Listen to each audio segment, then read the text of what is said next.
On the morning of December the 7th, 1995, 3 men embroiled in the Essex crime world were found shot dead in a Range Rover off of a country lane. Their life of partying, substance abuse and dealing was so intoxicating for many that this quickly became one of the most infamous gangland killings in British history. It led to a national manhunt, countless documentaries, several feature films and hundreds of comments from you guys. Even though 2 men were eventually captured by authorities, they were tried and found guilty and spent over decades in prison. Many people believe that this case is still unsolved. So in this episode, we're going to see just how well the official narrative around the murders holds up today. We'll look into new evidence and shock confessions that might completely flip this investigation on its head. And we'll tell you the reason why the 2 men that were behind bars could be completely innocent, meaning that the true killer of the Essex Boys could still be out there. So without any further ado, let's get in to the dark, the unsettling and hugely controversial murders of the Essex Boys.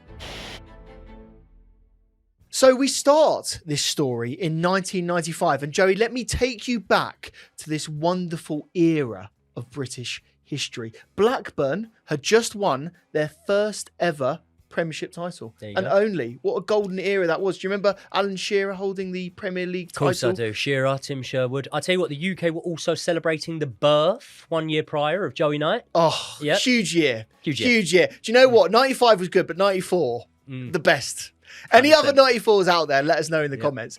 And it wasn't just that. Frank Bruno won a boxing world championship, didn't he? Yep, against McCall. There you go. Joey knows the fight. He could tell you everything about it. But it wasn't just that. Windows 95 had been released, so much so that it had actually given birth to Internet Explorer. So we were connected with the World Wide Web for the first time. People were talking all about this big thing that was the internet. And it wasn't just that being talked about as well, because the Macarena went viral as a dance that every single person did in a nightclub, or more appropriately to Joey and I, a school disco. I do it now for Nyla. I do the Macarena all the time. You love it. It's a good song. Back to the case. It's your go-to move. It's your go-to move. But not going back to the case just yet, because let me tell you about some music. Dreamer, do you remember that song? Was just been released. Life and laughter. Oh, it's a great track. Yeah. Joe will edit it right now. He'll put it in. Life and laughter. Just for us. Dreamer? I don't know.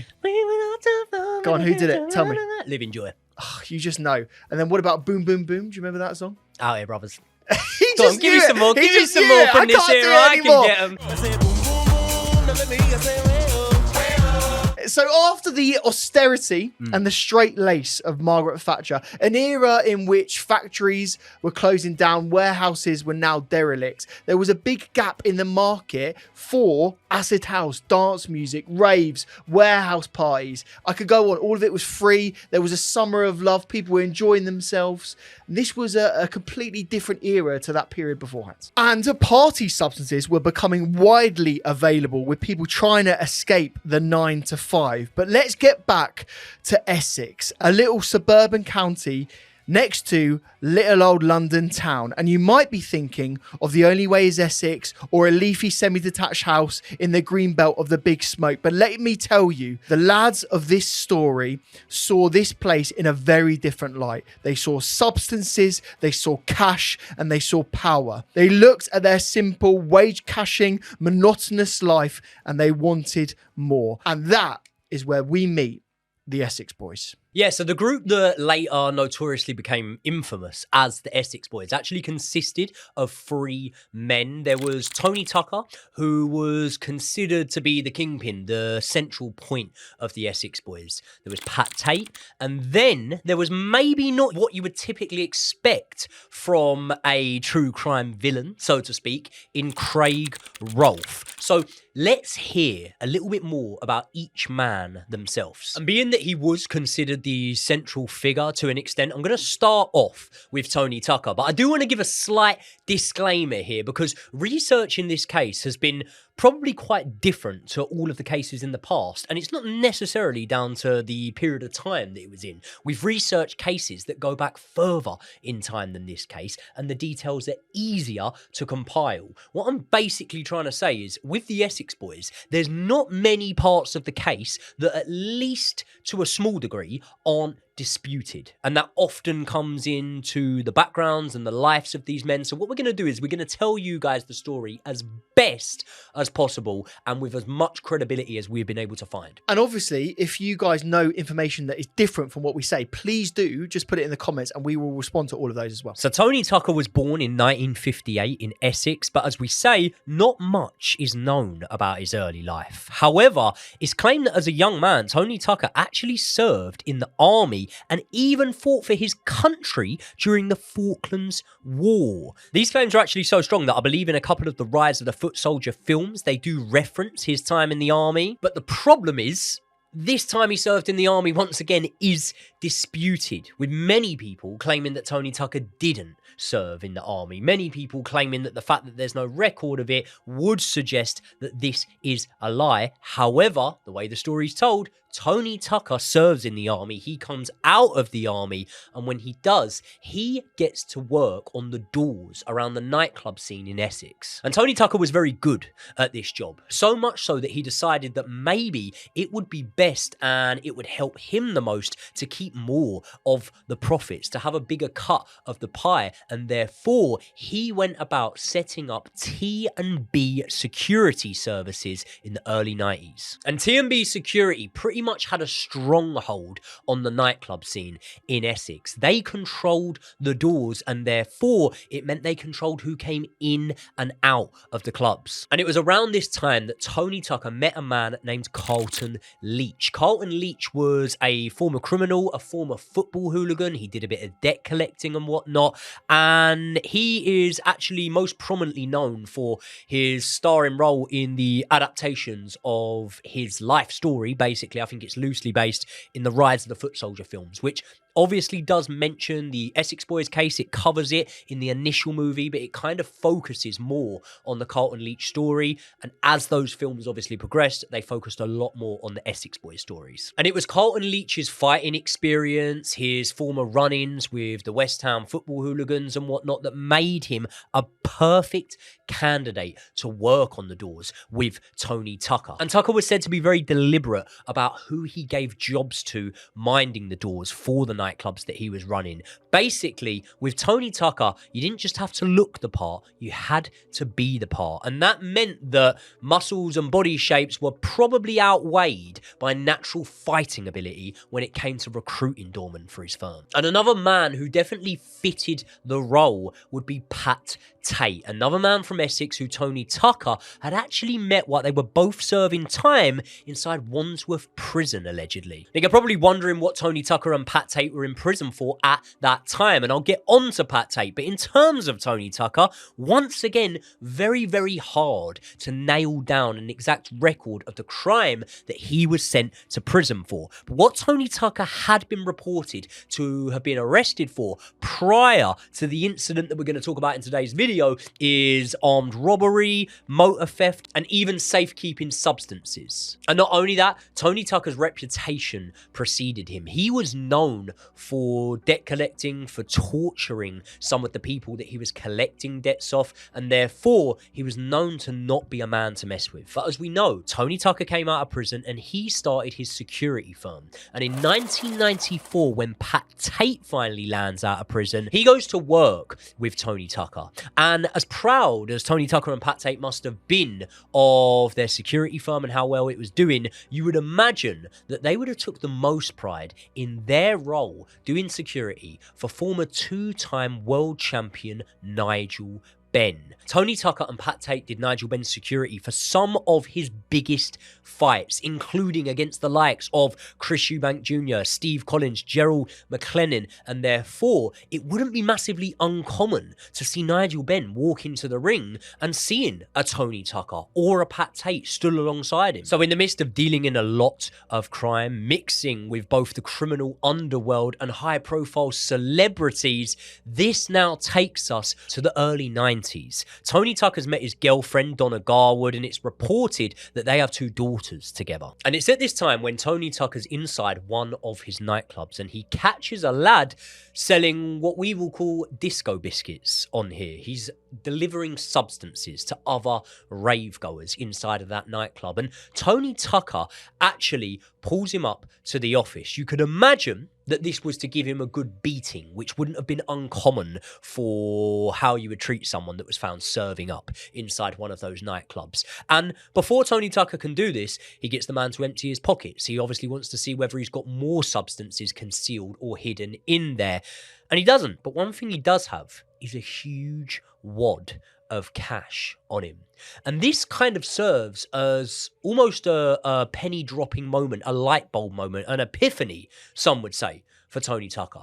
Because Tony Tucker was probably slightly naive as to just how much money there were to be made.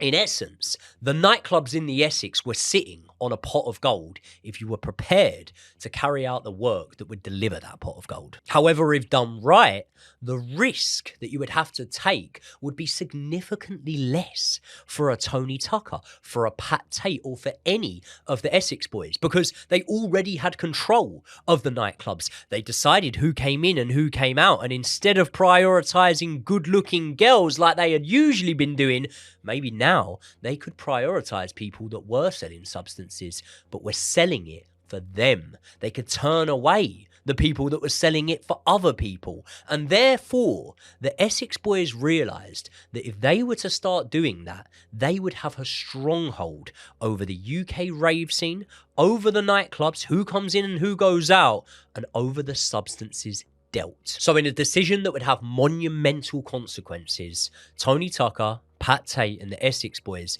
decide to carry out this plan. Meaning by the early to mid-90s, if you took substances in Essex, there was a good chance that they were supplied to you by the Essex Boys. So by what you've just said, you might be right in assuming that he was the worst of them. Tony Tucker must have been the baddest boy in Essex.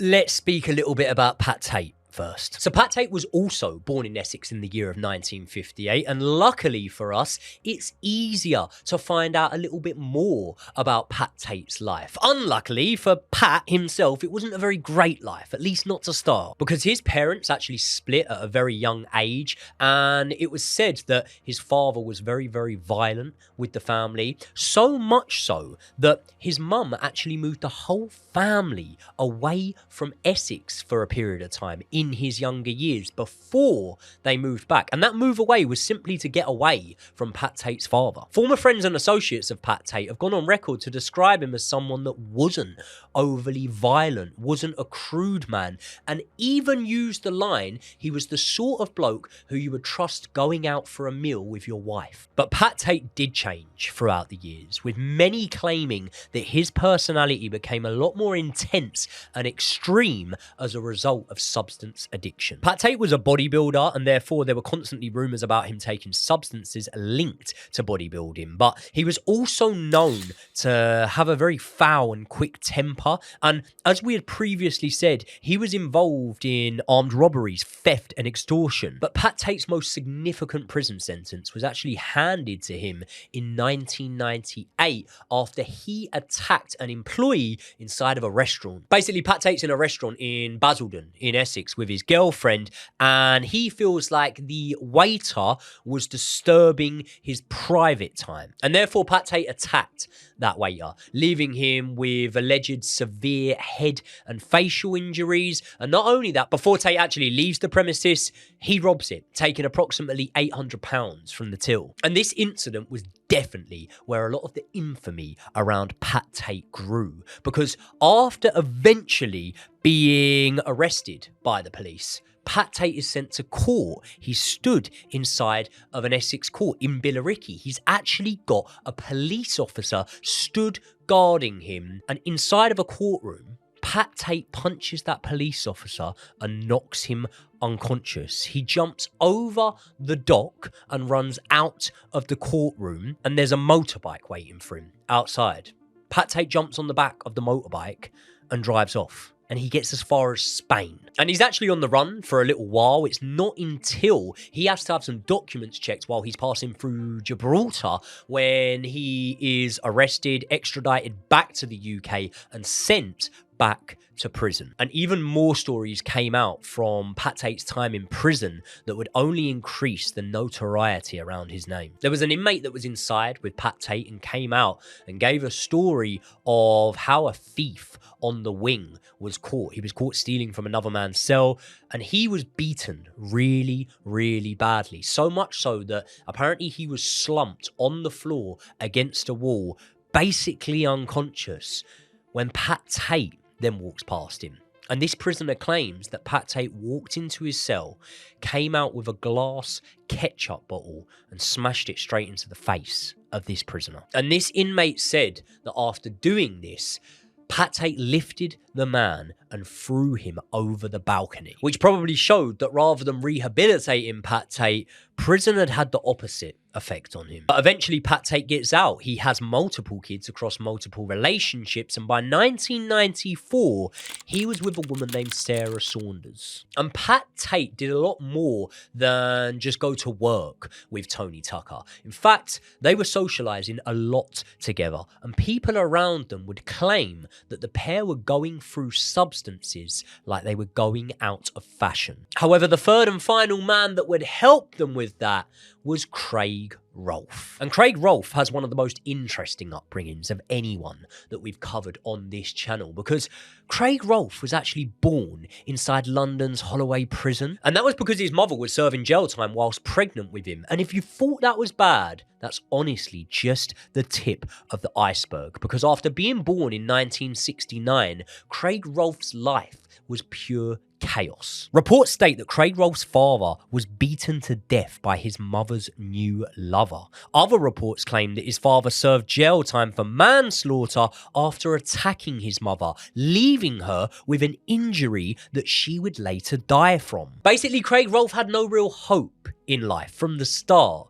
But despite all of this, you might actually be surprised to hear how others described him, because people from Craig's youth said that Craig was polite. He was shy, he was quiet, he loved fishing, he even had trials for Southend United, which would probably lead me to believe that maybe Craig Rolfe hadn't followed in the footsteps of his parents. But as time went on, those hopes would fade, and Craig did go down a very dark and dangerous path. He worked out from his early teenage years that he was pretty good at selling substances. He was also very good at taking them, but we'll get on to that. Anyway, being inside this world leads Craig Rolfe to meet Tony Tucker in the early 1990s. And Tony Tucker sees something in Craig that he likes. He actually gives him a job. He takes him on as a driver, but the two develop a relationship to the point where Craig Rolfe, almost against the odds, actually becomes Tony Tucker's right-hand man, which may well have surprised a lot of people, because Craig Rolfe wasn't really like Tony Tucker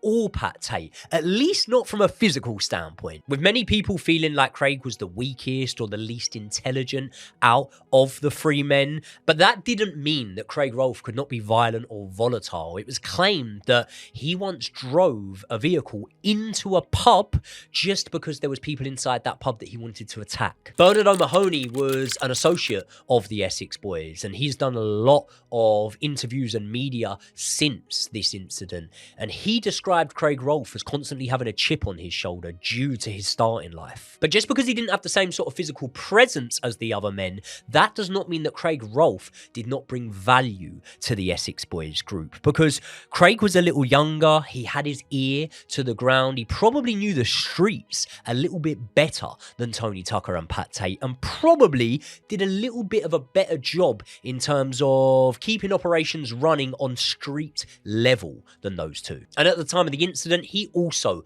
lived in Essex with his 6-year-old daughter and his girlfriend Donna. So now we know a bit more about the men involved. Why don't you give me a rundown on what it was that made these men so well known? So now, as you can imagine, with the success of this group, with a captive market and a very clear territory, Tony Tucker and his mates were making not only a serious amount of cash, but they were also flooding Essex and the local area with copious amounts of substances. Do you know how much cash it's reported that they were making? No, go on. I don't know. So I've read into this, and it said each man was probably making about £10,000 each per week. So what we call that 45 grand a month, yeah? What would that be like? Because I'm rubbish with numbers today. What now? Probably what would 45 80, grand 90, in 1995 be? Probably 80, 90 grand now. It's a lot. It's a lot of money. So this is the thing, and this is with these guys. They were spending it very quickly as well. So they were living the life. You can imagine they were flash. They were enjoying themselves, and they were spending it. And I think it would be very, very obvious very quickly to anyone from the outside that didn't know them that they were very wealthy boys that were doing well for themselves. Well, 100%, because what we're probably not mentioning there, and we're leading the viewers to realise this in their own mind, is they weren't just bringing in money from substances. They were bringing in money already through having the most successful security firm in Essex, Nigel Benfight's, watching the doors. So the wealth is something that should definitely be noted here, because they had different revenue streams, and it was working very well for them at the time. 100%. And look, this became national news very, very quickly. They weren't just known in Essex. This group were known synonymously all around the world due to a very tragic story of the untimely passing of an 18-year-old girl called Leah Betts. Leah was born into a very normal, loving, middle-class family. She lived with her father, Paul, a former police officer, and her 10-year-old brother, William. Her biological mother had died of a heart attack 3 years earlier. And at this time, Leah was a student, she was taking her A-levels, and she had the plan to go to university and study psychology. So let's take you to the evening of the 11th of November, 1995. Leah was celebrating her 18th birthday party. About 30 people all in all were at this party, and Leah's father and her stepmother were waiting in the kitchen just to make sure that everything was going okay. And the 18-year-olds were there enjoying life as any 18-year-old would do. They were dancing, listening to music, and generally having a very, very good time. And despite Leah's parents keeping a very close eye, as I say, on the group, and also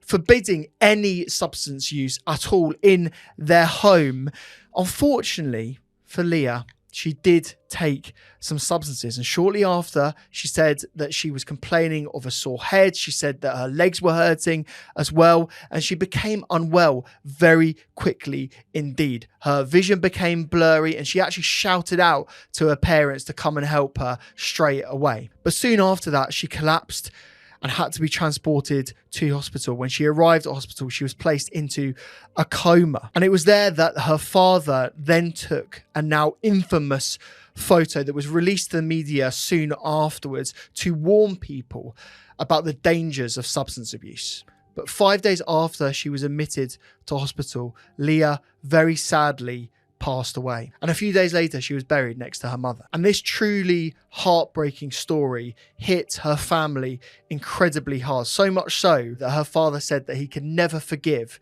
the people that gave her those substances. And it came out soon after that Leah might have acquired the substances that ultimately killed her from Raquels nightclub in Essex, which Tony Tucker ran the doors for. And as you can imagine, an 18-year-old girl passing away in this way in the UK caused a massive uproar all around the country. So much so that the Home Secretary, Michael Howard, actually stepped up his war against substance abuse all around the country. And 35 individual officers were assigned to the Leah case to find the people that actually supplied her with the substances. And it wasn't just that. Local police stepped up searches and arrests all around nightclubs in Essex. Do you know how much was spent on that search for the person who supplied the substances to Leah? No, go on. I don't know. So it's been reported it was approximately £300,000, and obviously all it led to was a few minor arrests amongst her friends. It never actually did lead to the person that gave her that. Which is so surprising, isn't it, when we're talking about national news and the amount of attention and awareness this case really brought, that it never really yielded anything significant. Maybe it's a surprise. But obviously there are significant reports that during this time, even if they weren't involved, by the way, as you would expect, being they maybe potentially might not have been involved in that one case, but definitely knew that their hands were dirty to some extent. There was apparently a lot of worry and almost sort of damage repair being done at the time by the Essex Boys. Yeah, but so much so, Tony Tucker and his associates were now actively threatening people all around the country, all around Essex, to make sure that they weren't talking about them. They were very paranoid indeed. They were scared about anything and anyone leaking any information, even if they weren't directly responsible for this actual case, the tragic passing of Leah. They were very worried about any attention that were on them, so much so that they were interrogating, torturing, harming people, all because of this case. Do you know what I've heard about this period of time in question, though? Yep. Obviously, yeah, like I've heard the exact same as you. There was a lot of threats going on. There was even torture going on, and there was a lot of trying to buy people's silence. However, it wasn't necessarily 100% directed at the Leah Betts case or the Leah Betts inquiry. That's not me suggesting it wasn't heavily brought on by that and impacted by that. What I'm trying to say is the knowledge that I have is that during that one time, there was way more than just one person or one party that could have potentially seen the Essex Boys as an enemy. And what I'm saying by that is they were not only ruffling feathers, they had become almost disillusioned with what they were. Because at the time, Essex was a small pond, and they were big fish. They were behaving like big fish. But the problem is, they weren't in a big pond at that time. And that sort of behaviour combined with substance taking, in my opinion, makes you reckless.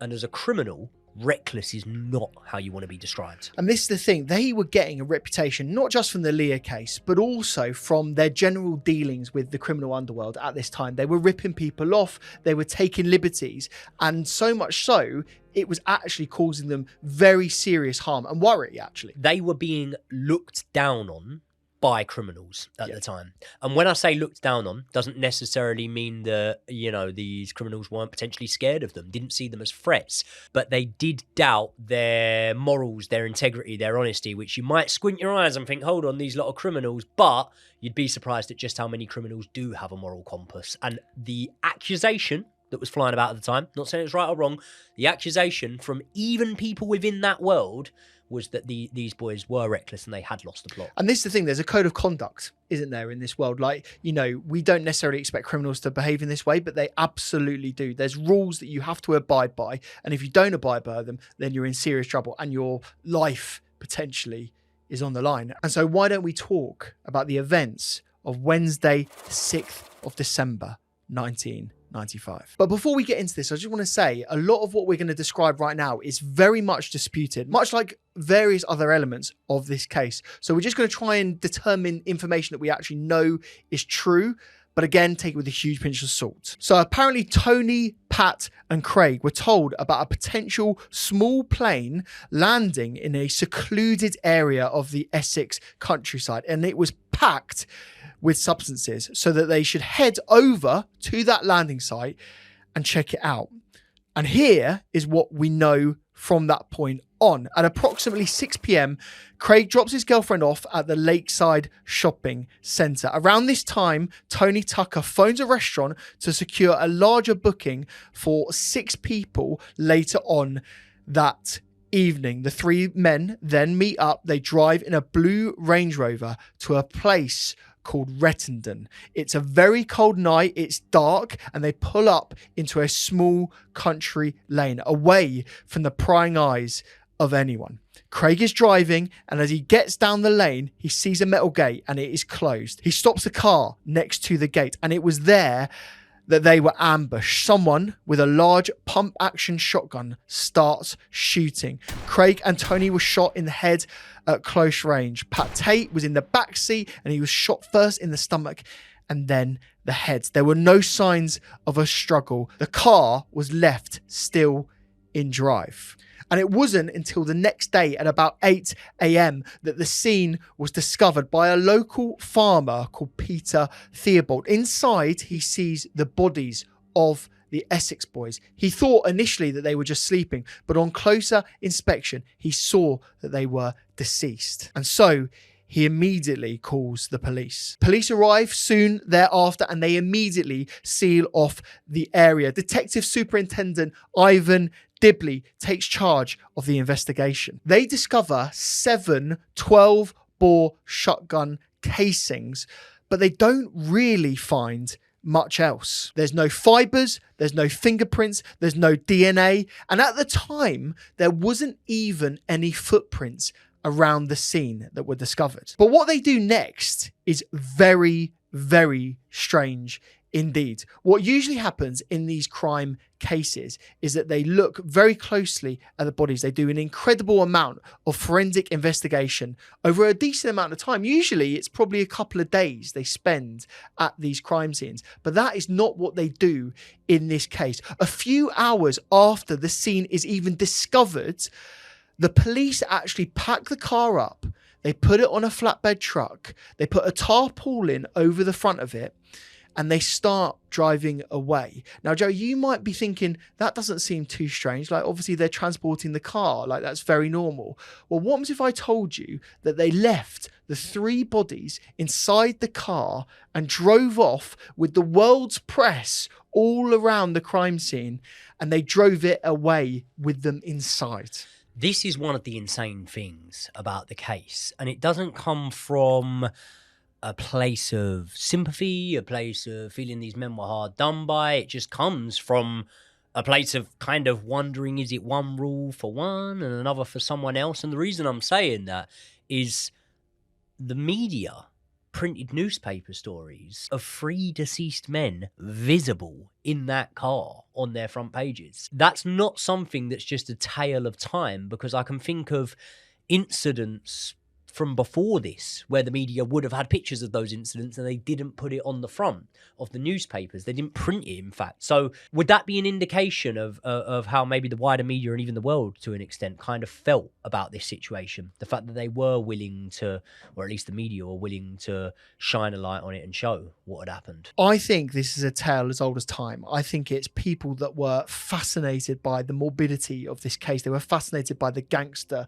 the drama of this case. And that is why it became front page news. And that's why so many of you have been asking us to cover this case. And that's why we had to do it. And I think this is a good point now. If you're enjoying our telling of the story so far, please do give this video a like, because now we're going to go into even more police incompetence. Because as you can imagine, forensics in this case are incredibly important. Getting DNA evidence, getting fibers, that sort of thing is very, very clear. Now, police and investigators and former police officers have spoken about this incident after the fact, and they've determined that moving this vehicle with the bodies inside would have tampered with a lot of DNA evidence, it would have moved fibers, and therefore would have made the investigation of this case and the finding of the potential suspects even harder than it already was at this point.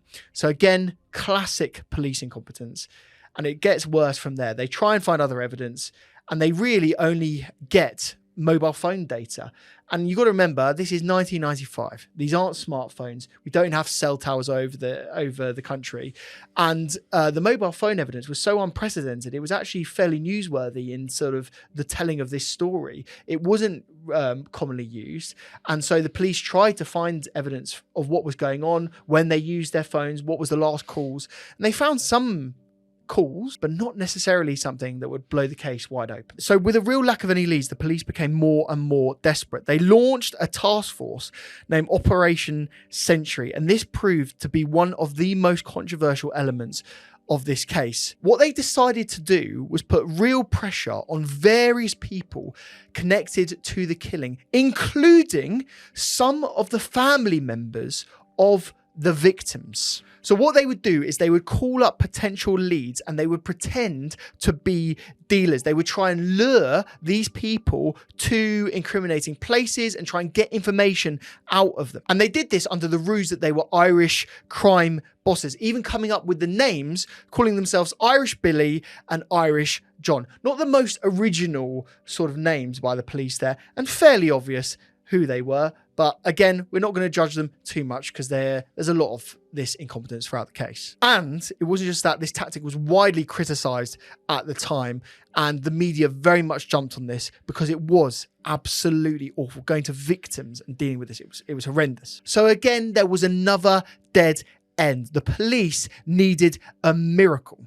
And in May 1996, this is exactly what happened. During a standard customs operation, a young man was stopped with his van. The police did a search of the van and they find 10 kilos of Mary Jane hidden behind the driver's seat. The man that they stopped was called Darren Nicholls, and when he got talking, it blew the entire Essex Boys murder case wide open. Yeah, it would blow the case wide open, but only on one condition. Yep. And that condition, obviously, being known as a supergrass, meant that the police would have to either drop the charges or give a way lesser charge against Darren for the crime that he had actually committed if he was to give them that information, to which they and he obliged. And upon obliging, he turns round and tells the police that it was Michael Steele and Jack Whomes who killed the Essex Boys. And as soon as the police heard about the involvement of Michael Steele, alarm bells were set off immediately, because Michael Steele was also known to some as Mickey. And before the boys left that night, the Essex Boys, each individually actually, told their partners that they were going to meet a man named Mickey the Pilot. And off the back of that, the police work out that Michael Steele is Mickey the Pilot. They bring Mickey the Pilot in for questioning, but they don't feel like they have enough, if any, evidence on Michael Steele. But when this confession came in from an apparent former associate of his, Michael Steele was back at the forefront of the investigation. Because Darren Nicholls said that Michael Steele lured Tony Tucker, Pat Tate and Craig Rolfe to a remote snowy track in Rettendon under the impression that they were going to carry out a high-stakes Mary Jane deal. And that means that Michael Steele and the Essex Boys jump in a Range Rover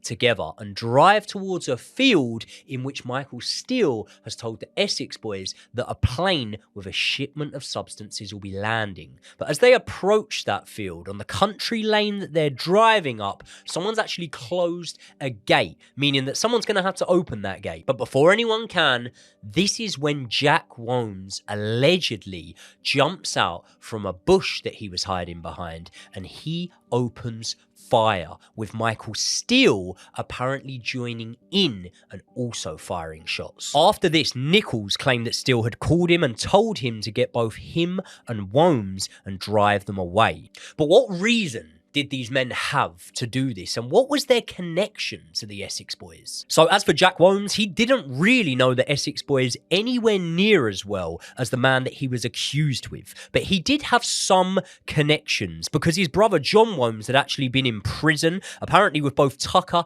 and Tate, but his real connection to them would be through his partner in crime, Michael Steele. And Michael Steele was a man that was born near Colchester in Essex. He had a fairly fearsome reputation as a young man, and by the time of the murders, he had spent a fair bit of time in and out of jail due to his role as a substance smuggler. And it was actually inside of jail when he met the Essex Boys. He used to actually fly substances from Amsterdam to England, and it was said that he used to land in fields not too dissimilar to the one that the Essex Boys were driving towards that night. He also knew the Essex Boys pretty well because he had done quite a lot of business with them. As we say, Michael Steele brought the substances in and the Essex Boys controlled the distribution of those substances, meaning that they did have a business relationship together.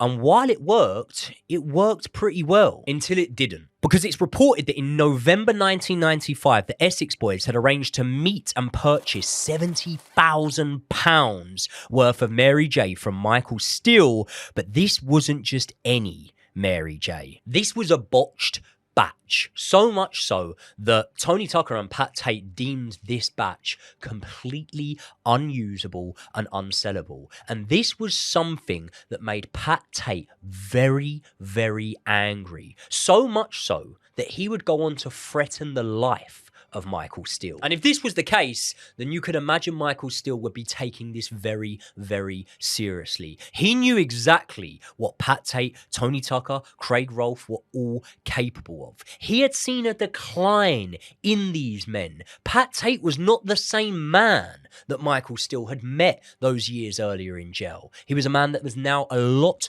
more heavily dependent and addicted to substances, and that had changed his personality significantly. All of this, what I'm saying, would have potentially made Michael Steele feel like he was in very distinct danger, and therefore this could give Michael Steele a motive for wanting the men dead. But there is a problem with this theory, and that is that this theory has some serious flaws in it. The first and the most obvious, probably for me, being the assertion that Jack Whomes carried out a hitman-esque style execution. Jack Whomes, by the way, a man who we have no evidence to suggest has ever handled a firearm before. In fact, he was a petty criminal with no prior convictions, arrests, or allegation in dealing firearms. And therefore, it is very, very unlikely that Jack Whomes would be able to carry out this hit. The hit that apparently saw all three men shot twice in the head in quick succession with not a single wasted bullet, not a single shot missing. Not the actions, in my opinion, of a man who's never been known to fire a gun before. And not only that, despite Michael apparently being in the car, none of Michael's DNA is found in that car or around that car. None of Jack's DNA is found in or around that car. Once again, very, very unlikely that at least Michael's DNA would not be in that vehicle. Police said that the cell phone data of Jack Whomes showed that he was in the area that night, but Jack Whomes did have an alibi. He said that he was at a pub in that area, which, let's be honest, even back in 1995 would have probably been provable. And ultimately, it is one man's word against two other men's word. A man who's been known as an informant, someone that takes deals to get off of the crimes that he has committed. And you have to ask the question, if there's a crime he's committed and he doesn't have any information to give someone, is he just going to make something up so that he can get off? And the reason I suggest this is because so many people in the aftermath since this case have come out and said that Darren Nicholls has expressed regret at his statement and has claimed that he was coerced by police. The icing on top of the cake in this one is the fact that Michael Steele and Jack Whomes have constantly denied being involved to any extent in the murders, even when it potentially would have benefited them to get out of prison sooner to admit to being involved. So we really do have to ask the question, if Michael Steele and Jack Whomes didn't kill the Essex Boys, then who did? Well, there are lots of potential suspects that it could be, and we'll go through them right now. The first potential suspect is Leah Betts' father, Paul. Now, remember, we were discussing Paul earlier on in this episode. He was very angry at the substance world and the people that he saw as killing his daughter. We've also mentioned that he was a former police officer, but what we haven't said is that he was a trained firearms officer as well. And another thing that we haven't mentioned just yet is that he had in his possession, and yep, you've guessed it, several shotguns. He had his own clay pigeon shooting business, so he had several shotguns and quite a lot of the relevant ammunition that was used in this case as well. And that is not it. Now, these are just rumours at this point, but it has been said that a former police officer actually went to Paul and offered his services as a hitman in revenge for his daughter's passing. And the final piece of evidence that we could find to implicate Paul in the potential Essex Boys murders is that, yes, he was actually found to be in the general area of the murders themselves. Now, not necessarily in the actual lane where it happened. We don't know that for sure, but we know that he was in the vicinity of the area. He does have an alibi. Yes. And that is obviously the fact that when the bodies were said to have been found, he was conducting an interview at the time. An interview in terms of speaking about the tragic passing of his daughter, and covering that case. And therefore, he was with someone. He was being interviewed at that time. Now, obviously, we have to play devil's advocate to an extent here and ask the questions that our viewers will be commenting and asking. And that's obviously, could he have had any involvement without actually being the man to pull a trigger or anything like that? Now, obviously, the answer for that question when we're talking about hypothetical theories here is, yeah, you can't rule out that anyone could have had a connection there. But in terms of actual credible evidence against him, it is sparse. So much so that most people think that even the accusation of his involvement is down to hearsay primarily. It's not. He was pulled in for questioning immediately, and he was suspected in the short term. Obviously, he was cleared quite quickly. He was, but what if I told you that the credibility of that alibi that you just mentioned, where he was talking to a interviewer for a national TV interview, may not be as watertight as you might think. Now, that all comes down to the timeline. Now, the police's official timeline is that the men were murdered between 6:48 and 6:59 p.m.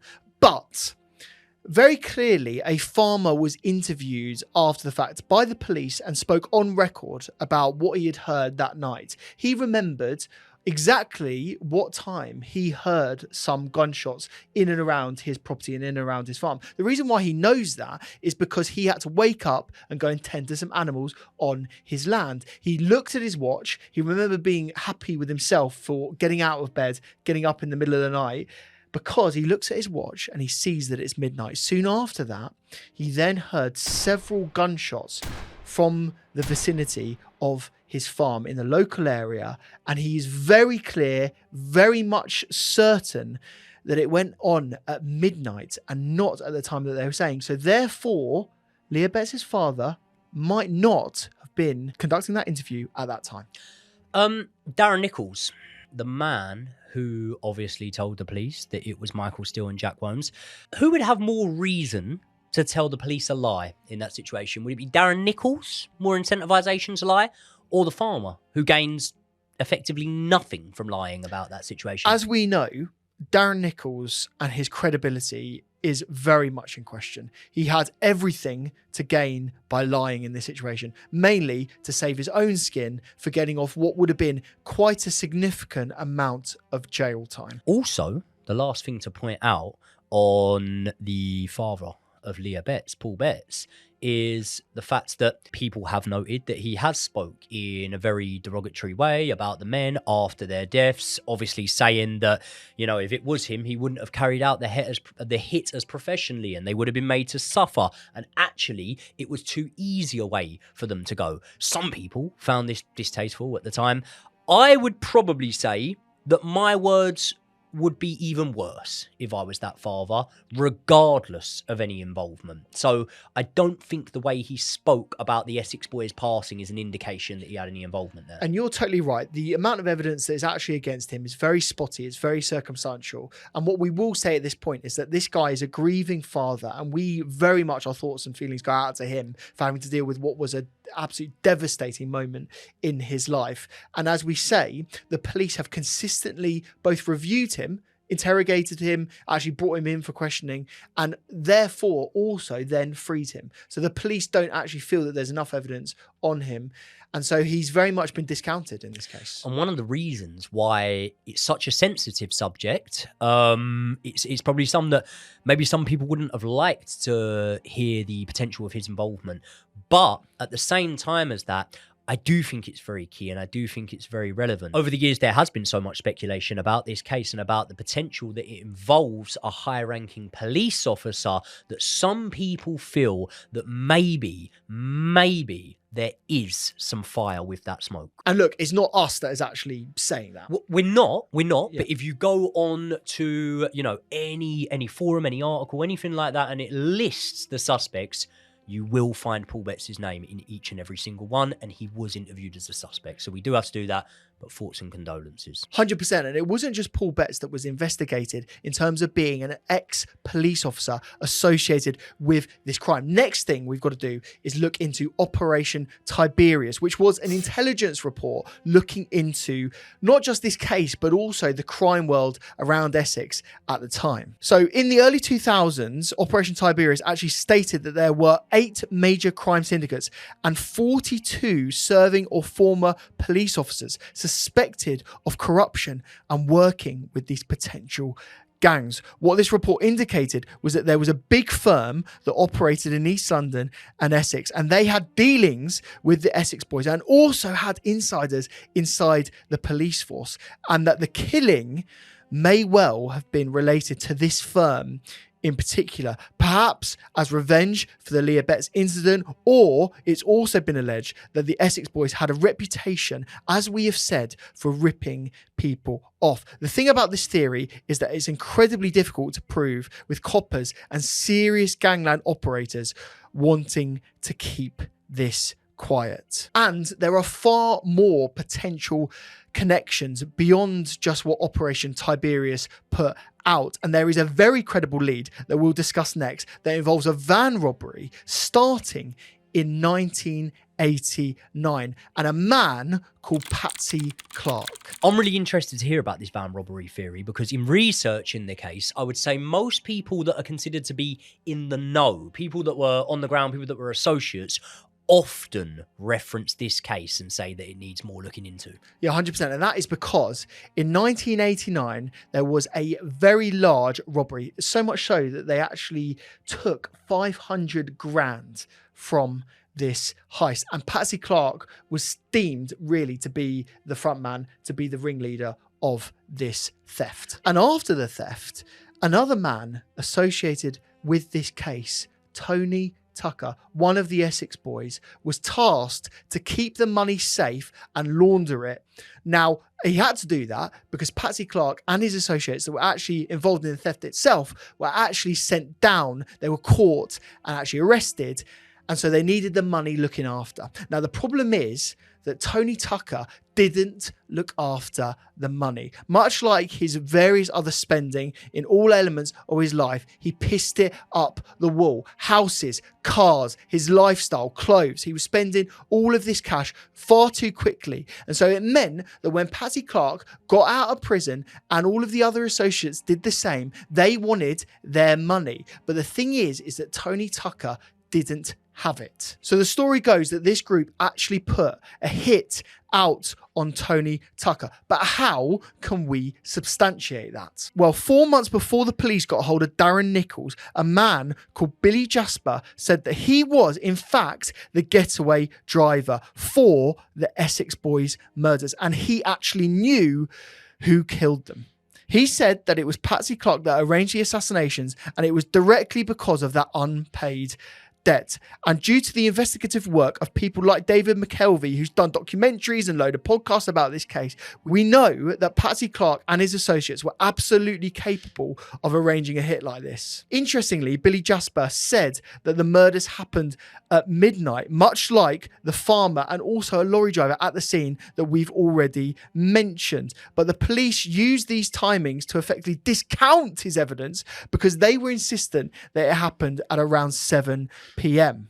And there's more to it as well. Jasper actually said that he dropped the hitman off at a very different location than the police said that the hitman was dropped, which as a result made them doubt his story even more. But David McKelvey in his work actually suggests that this location would have been far more logical and actually would have made way more sense for a potential hitman because you could be hidden from the road and it was a lot more of a covert entry point into the potential ambush area. And it seems at this point that police did everything they could to actually discount this potential theory. And so much so, this felt like another dead end and it didn't actually ever lead anywhere. But it's only now, due to the investigations of former police officers and private investigators and journalists, that this theory even really has oxygen, because police just don't believe it at all. And this actual theory has had so many people that, as I say, were kind of considered in the know, come out and back it, that apparently it's still actually being investigated to this day,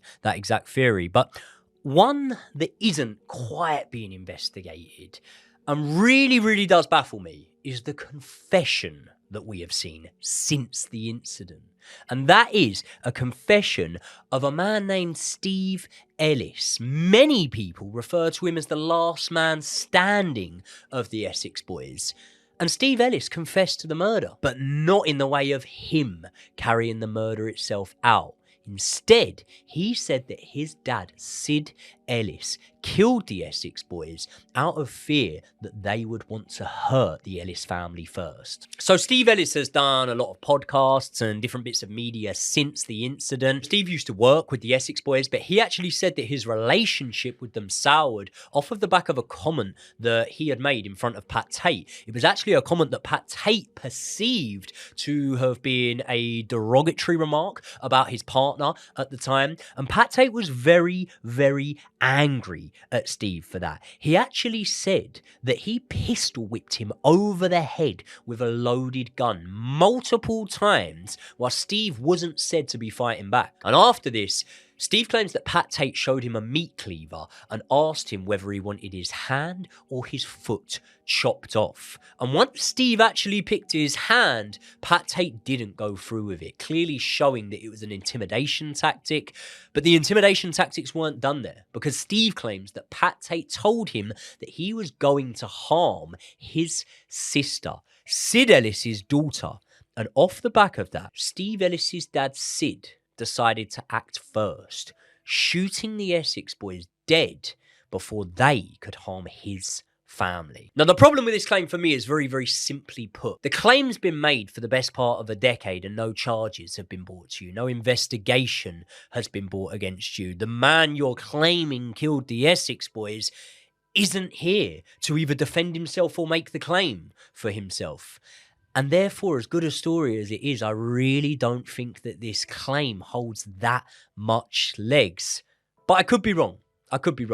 Let's speak about the actual trial for the two men that the police claimed were responsible. So the trial itself took place at the Old Bailey, and it took place up until the 20th of January 1998. The prosecution argued that Steele and Whomes lured the three victims to a remote track under the pretense of that deal. The case leant strongly on the testimony of Darren Nicholls and said that he was the driver that took Steele and Whomes to that location. He described the men returning to the car in an awful state, wearing surgical gloves and carrying the dismantled shotgun. Nicholls alleged that Steele boasted that they won't mess with us again and remarked that he felt like the angel of death. The prosecution used the phone records to corroborate Nicholls' account. They pointed to a call that was made from Whomes to Nicholls that lasted only 4 seconds, and the prosecution argued that this was the signal for Nicholls to pick them up after the shooting. The thing is that there was a decent amount of evidence for the defence as well. Steele produced a petrol receipt time-stamped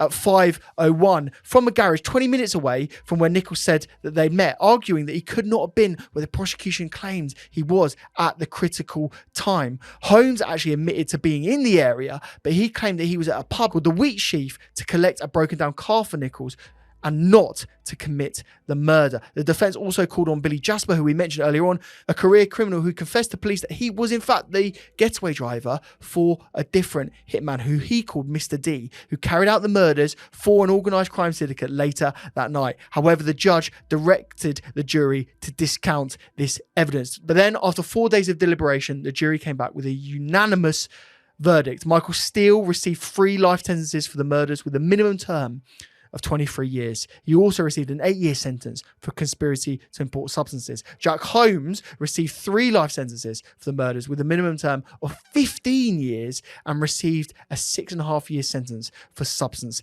conspiracy. So now, after these sentences are laid down, the clear question is, what happened to these two after the trial? Yeah, so Michael Steele never actually admitted to the charges that he was accused of, and as I say, this had a significant impact on his prison sentence. The quicker you admit to your crimes, the quicker they can say you're going through a rehabilitation process. If you don't admit to your crimes, the prison system don't necessarily think that you're able to rehabilitate yourself. So not only will you not get out on good behaviour, you'll also not get a lot of the luxuries that you get inside, like, for example, being let out to go to classes, church, job, jobs, things like that. If you're not in remorse of your crime, it's more unlikely that you're going to qualify to be able to do these sort of things. And that refusal to accept his crime actually got him 6 extra years in prison. He did have an indefinite sentence, which means that they're technically not extra years, but actually the soonest on good behaviour that he could have got out was 2019. He didn't get out until last year.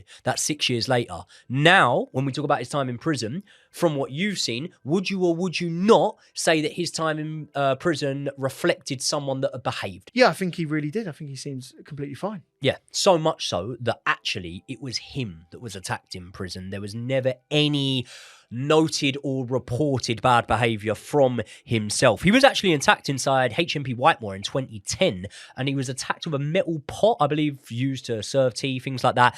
Again, he was left unconscious from that attack with severe facial and head injuries. He actually tried to sue the justice system for £100,000 for that attack, but it was thrown out of court. Nothing came of it. Now, Jack Whomes also suffered one known prison attack, and this was in 2004 when a man apparently attacked him inside of the prison gym. It was noted that apparently Jack Whomes didn't fight back to this attack, and Jack Whomes did behave himself, as did Michael Steele, in prison. So much so that he was described by inmates and guards as the model prisoner. He not only learnt to read and write, he then became a teacher and started teaching other prisoners how to read and write, which you would imagine would have been a potentially easier way to teach them coming from someone who was adult age and couldn't read and write themselves. So it was definitely looked upon well. He did get out early on good behaviour. That was in 2021. He then moved to Suffolk and he's kept his head down pretty much. He's become a mechanic since then. Michael Steele was released last year, and he was released to, I don't want to say public outcry, but a little bit of controversy, obviously, because people are saying, well, this is a man that's killed 3 people. He's being let out of prison. There's a lot of other people saying he's been in about 20 years too long for a crime that he didn't commit. He was let out, and as much as people wanted him to remain inside, that only created stricter terms, a stricter license for him. So he'd have to live with an electronic ankle bracelet a tag on his ankle. He has to stay at the same fixed address. And probably, most concerningly for him, he has a lifetime ban of owning any aeroplanes, any boats, or any firearms. That's pretty much it for those 2 men. Darren Nicholls, the man who grasped on both of them, does now live in the witness protection program under a new identity. Yeah, that makes complete sense that he's under the witness protection program, bearing in mind everything that we've just gone through in terms of this case. I would love to know what the people watching right now thought about this case, and I'd love to know who you think are the potential suspects. We've given you a few options. I think we've got our own ideas, but perhaps what we'll have to do is another video to go into what we actually think, because this has been a huge case to cover.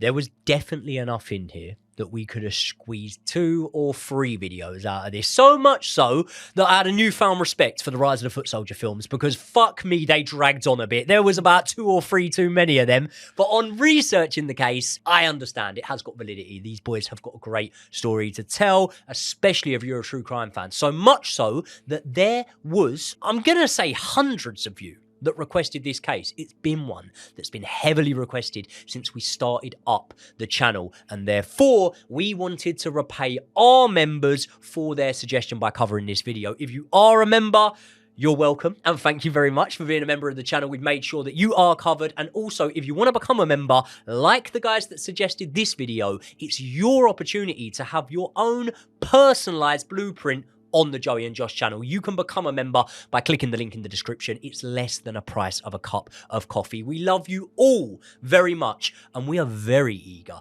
to hear what case you want us to cover in the next one. And if you liked this case, by the way, then why not watch the episode that we made on a notorious criminal with a rap sheet as long as I've seen, and that is the chilling case of Levi Belfield. On screen now. People, we love you very much.